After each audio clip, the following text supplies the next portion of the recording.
Hello বন্ধুরা, আবারও চলে এসেছি একটা নতুন রান্না নিয়ে। আজকে রান্না করব ভোলা মাছের ঝাল।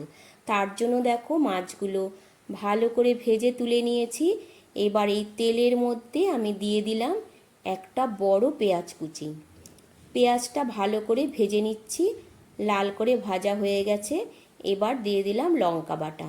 এখানে আমি শুকনো লঙ্কা বাটা দিয়ে রান্নাটা করছি। আর দিয়ে দিলাম একটা ছোট টমেটো বাটা, আর দিয়ে দিচ্ছি পরিমাণ মতো নুন হলুদ। এবার ভালো করে মশলাটা কষিয়ে নিতে হবে। গ্যাসের ফ্লেমটা কমিয়ে তারপর মশলাটা বেশ কিছুক্ষণ কষিয়ে নিলাম। মশলার থেকে তেল ছেড়ে গেছে। এবার দিয়ে দিলাম একটু মশলার বাটি ধোয়া জল।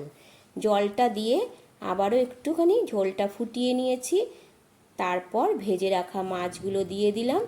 এবার মাছগুলো দিয়ে আবারও আমি 2 থেকে 3 মিনিট একটু ফুটিয়ে নিয়েছি। দেখো একদম ঝোলটা টেনে গেছে।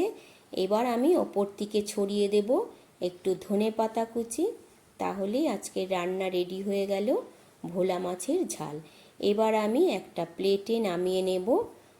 দেখো আমি এখানে একটা প্লেটে নামিয়ে নিলাম, গ্যাসটা বন্ধ করে দিয়ে।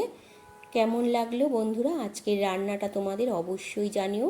আর কে কে তোমরা এইভাবে রান্না করো ভোলা মাছ সেটাও জানাবে। ভালো লাগলে একটা লাইক কমেন্ট করে দিও। আবারও তোমাদের সাথে দেখা হবে অন্য একটা রান্নার ভিডিওতে।